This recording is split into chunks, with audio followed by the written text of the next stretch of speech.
Description des variétés berbères en danger du sud-oranais. Algérie. Étude dialectologique, phonologique et phonétique du système consonantique. Vous êtes prêts ou vous êtes prêts? Partie 2. Entre cette période préhistorique riche en matériaux historiques et le Moyen-Âge, il n'y a quasiment rien pour ainsi dire. En effet, il n'existe pas d'évocation précise sur cette région. Ainsi, les auteurs de l'Antiquité d'expression latine parlaient de manière indistincte des régions qui se trouvaient en dehors de leur autorité. Nous trouvons dans la littérature historique des mentions de peuples qui sont taxés de différents noms: Gétules, Autolol, Vésunes, Bavars. Les territoires occupés par ces derniers ne sont pas déterminés avec exactitude. De plus, certains de ces peuples antiques sont considérés comme étant apparentés, ou alors ils peuvent ne correspondre à aucune réalité anthropologique de l'époque et n'être qu'un taxon général. Quoi qu'il en soit, leur lieu de vie était situé dans les contrées se rapportant au Sahara d'aujourd'hui. En conséquence, nous pouvons en tirer comme information qu'à ces époques, il était fort probable que cette région fût habitée. Au demeurant, il existe quand même des traces matérielles de cette activité humaine. Nous savons qu'une civilisation berbère existait dans la région. Ce fait est attesté par les nombreuses nécropoles retrouvées. Ces dernières portent le nom de Basinas ou Tumulus. Mais nous le savons surtout par rapport aux différents écrits libyco-berbères qui ont été découverts ici et là. Ces derniers, dans un premier temps, furent dénommés inscriptions rupestres, voire Hajra Mektouba. Tout ceci atteste que le sud-oranais connaissait une forte présence humaine depuis des temps reculés. Celle-ci s'est poursuivie jusqu'à nos jours, comme nous allons le voir. Concernant cette période de l'histoire, nous avons là aussi peu d'éléments. La consultation d'ouvrages historiques comme ceux d'Al-Bekri ou d'Al-Idrissi n'a pas été fructive. De manière effective, les véritables témoignages historiques concernant cette région apparaissent à partir du XIVe siècle, avec la mention de Figig par Ibn Khaldoun, retranscrit par Deslan, Fadjidj et de Boussemgoun. Avant cette période, les auteurs arabes ne mentionnent jamais cette région. Nous savons par contre, avec cette certitude, qu'un État existait à proximité du sud-oranais. Celui-ci était dénommé le royaume de Sijilmassa. Même si la capitale de ce royaume ne correspond pas exactement à notre terrain d'étude, il est probable que son influence s'y étendait. Mais tout ceci ne sont que des hypothèses, car, à la même époque, plus au nord, il existait d'autres États souverains, comme le royaume Ifrénide ou Rostémide. Il est même possible d'envisager que cette région était politiquement indépendante. Il n'y a aucune certitude en la matière. Cela équivaut aussi pour les siècles suivants. Nous n'avons pas d'informations sur les liens politiques que pouvait entretenir cette terre berbère avec les empires berbéro-musulmans qui surgirent à divers endroits de l'Afrique du Nord occidentale. Almoravides, Almohades, Mérinides, Zianides, etc. Peut-être avait-il fait allégeance à ces pouvoirs, ou peut-être avait-il échappé à l'emprise de ces califats. Le doute est total à ce sujet. Si nous poursuivons l'évocation des événements historiques, il faut nous rendre directement au XVIe siècle. Car, à partir de cette époque, des ouvrages évoquent un peu plus précisément le sud-oranais. C'est ainsi que Léon l'Africain et Marmol, dans leur description géographique de l'Afrique du Nord, mentionnent cette région.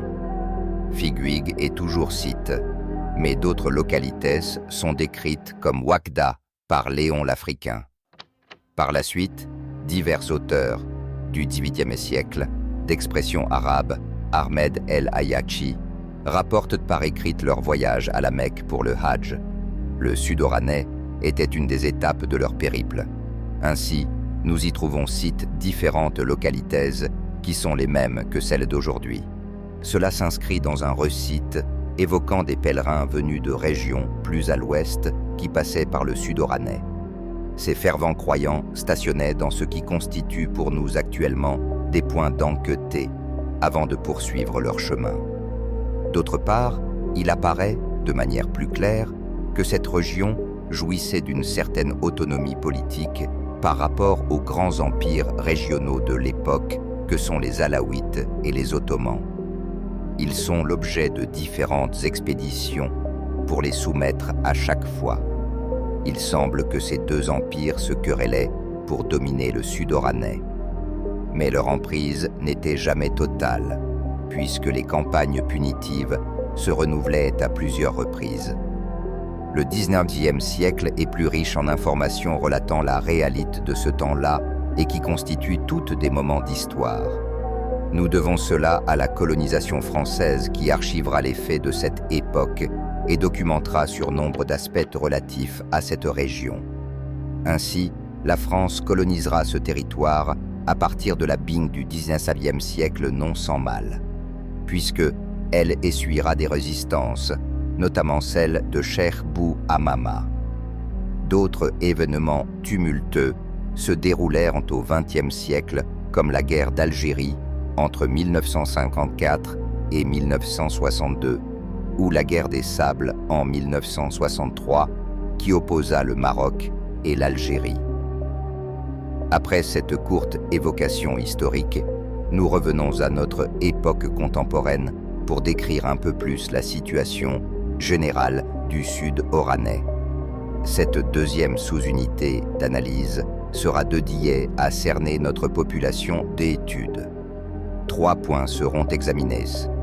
Nous évoquerons la situation démographique du sud oranais, puis nous mentionnerons la réalité ethnique de cette région. En bas, le dernier point sera consacré à la démographie linguistique. Au plan démographique, cette région est peu peuplée, car c'est une région désertique. La densité de population fluctuait entre 3 et 30 habitants au kilomètre.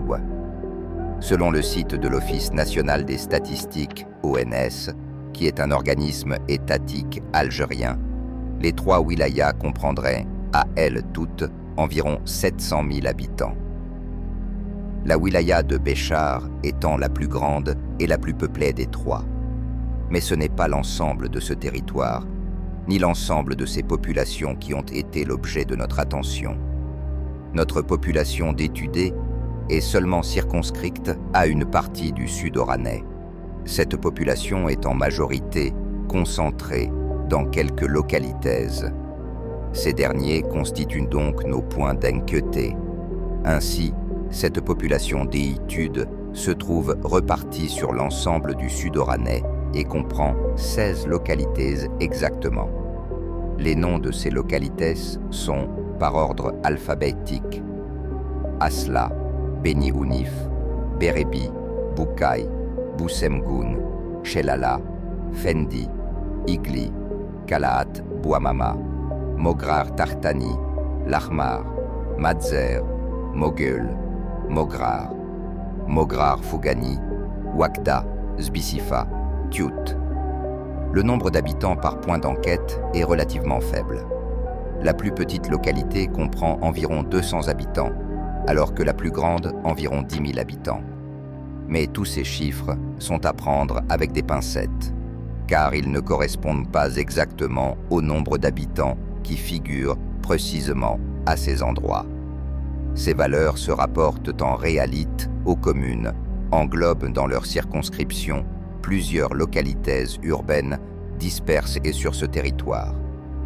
Donc, si nous souhaitons avoir une estimation précise du nombre d'habitants pour chaque point d'enquête, alors il faut revoir à la baisse les chiffres que nous affichons. Le site de l'ONS ne propose pas de tels renseignements. Par conséquent, nous ne pouvons fournir plus d'informations rigoureuses. N'hésite pas à t'abonner si mon contenu t'a plu. Et si tu veux en savoir plus sur tes ancêtres Amazigh, ou si tu es simplement un étranger qui s'intéresse à l'histoire de ces populations-là, je vous remercie d'avoir regardé la deuxième partie dans son intégralité. D'autres épisodes sont à venir, enfin, je l'espère.